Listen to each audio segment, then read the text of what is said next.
So the ACC Atlantic Coastal Conference. I'll go first. We have Duke University. A lot of players departing from this team. Kyle Filipkowski's gone. Jared McCann, Jeremy Roach goes to Baylor. Mark Mitchell. A lot of players who left. What do you think about this Duke team this year? Yeah, obviously a lot of talent gone from said team, but I think that obviously they're bringing in Cooper Flag, right? Oh So I yeah. mean, we could talk all about that they've lost all of it, and then they've got a guy like Cooper Flag. But I mean, this kid's going to be the number one overall pick in my opinion. I don't think that there's really a doubt about it unless he misses time.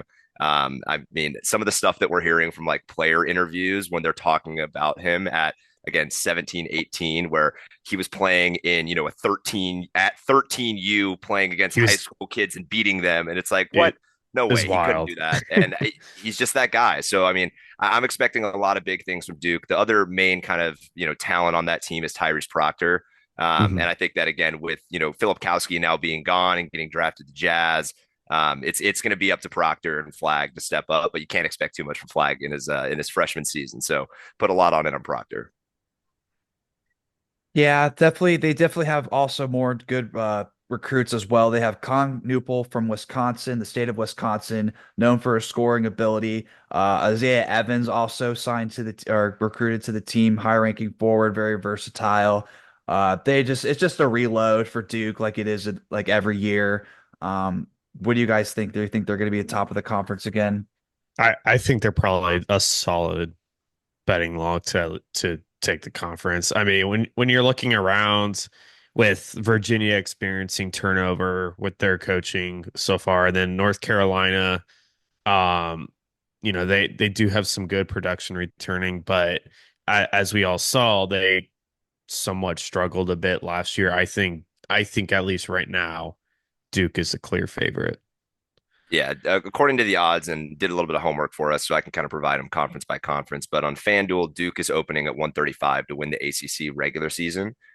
Duke at plus 360, Wake at plus 1,000, Clemson at plus 1,100 are the next top odds on that. So definitely expecting Duke to win this. I don't think there's going to be any real kind of money on putting anything else for them to win the regular season, right?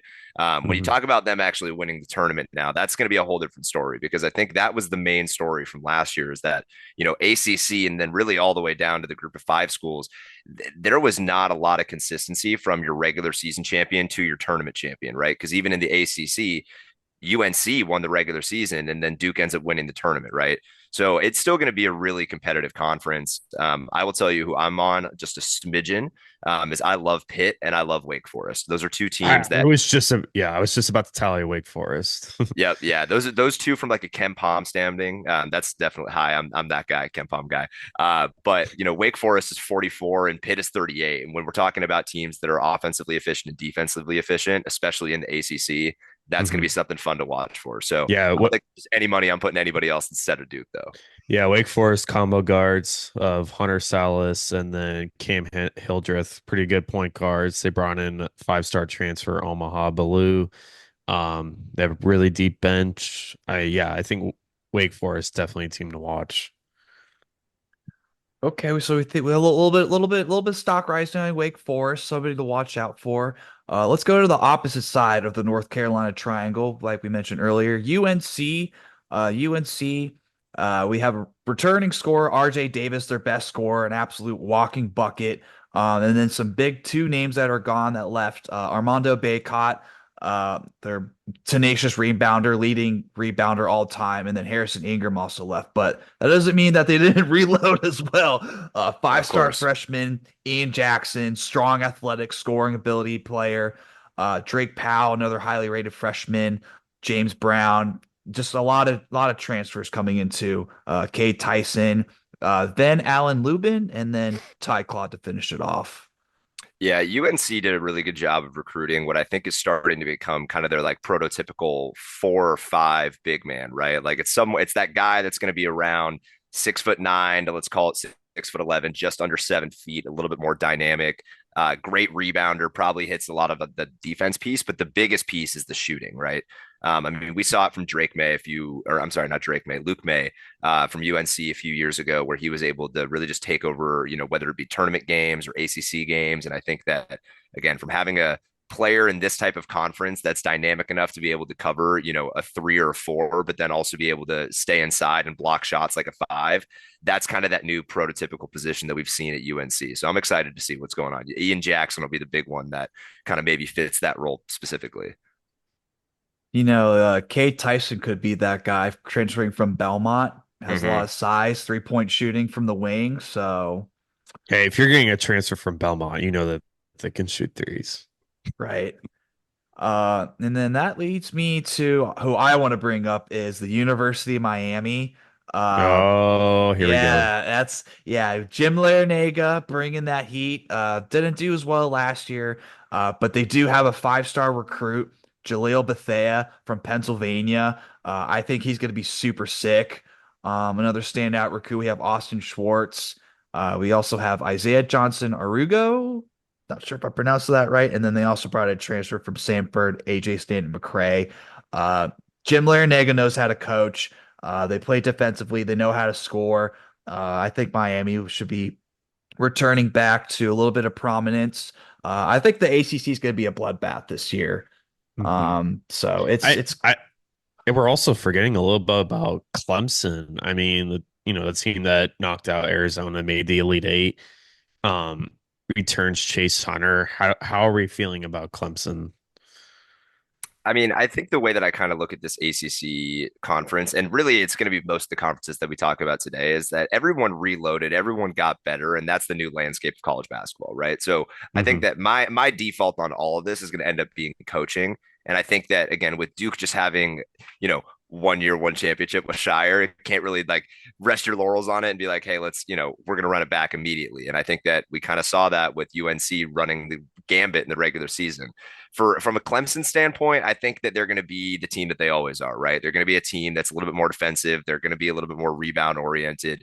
Maybe they're Hmm. able to, they're going to go lights out like they did in the tournament against us, and then that's going to be a random performance for them, right? But they're not built off of that. So to play ACC basketball, having proper rebounding, have a proper defense, like Clemson will be a hard team to play against. If we really have to pick between Miami and Clemson, who I think is going to be returning to, let's call it, more of the prominence to being a football and basketball school, I think it's Miami. Miami plays fast. Miami's got good defense. Miami can shoot. Like, I think the biggest thing that happens to them is that they're streaky. And again, you can't really have that in college basketball. So this season will be very interesting for Miami. I do expect them to be one of the top football basketball schools, but don't sleep on Pitt because Pitt's going to be in there too. okay. So would you say Pitt's your dark horse for this conference, Jake?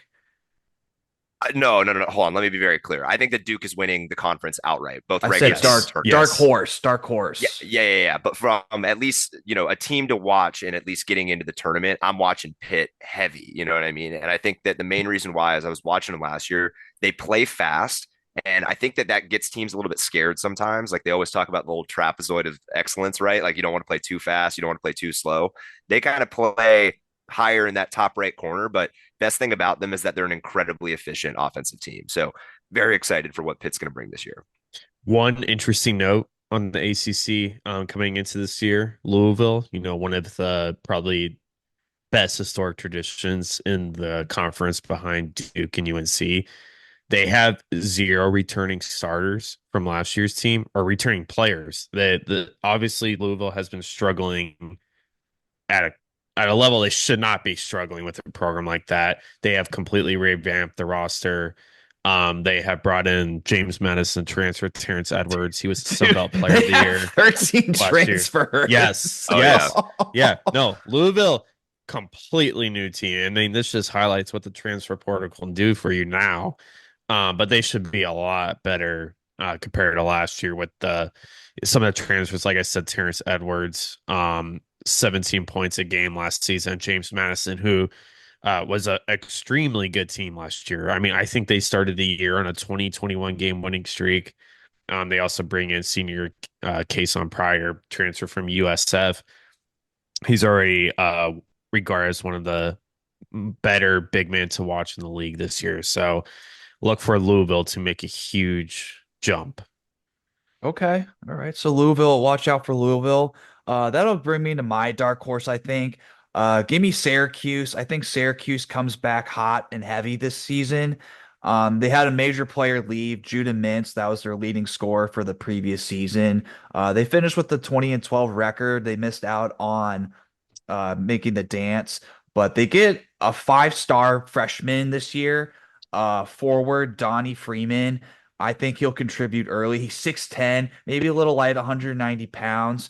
But they definitely have a lot of good transfers. Lucas Taylor, Georgia State, 14 and a half. I think they have some veteran transfers coming in that I think that'll help them boost and make a little bit of a fight against some of these bigger top programs. Not saying Syracuse isn't, but as of lately. Hey, well, let's see if the Orange Man can squeeze themselves from the ACC into the into the tourney. We'll see what's up. Yeah. And then Jair Davis from Delaware transferring into Syracuse, 17 points per game. So it's that's why I mentioned earlier. Syracuse might be a blood, or excuse me, ACC might be a bloodbath. All right, I'm with it. And then if you had to guess how many teams make the dance for the ACC, what would you guys think? My guess is four teams make the ACC the dance for the Wow. tournament. Yeah, there's You said 18 four. teams now I think in the four. ACC. Hmm. Putting me on the spot, man. I'm gonna go over 4.5. I think that there's some good teams in here. I think that you don't Yeah. walk out. I don't think you don't walk out of this without seeing Duke, UNC, some sort of combination of Wake, Clemson, Miami as that third spot. Again, Hmm. I'm high on Pitt. Maybe you get an extra one of those. Let's go over at 4.5. I Okay. think I think I think five is a solid bet with the potential of going adding maybe one more. Um, yeah, I like I said, I think Wake besides outside of UNC and Duke, Wake could be a really great team to watch. Well, we'll see how the ACC plays out. I think it'll be a lot stronger conference than it was last year.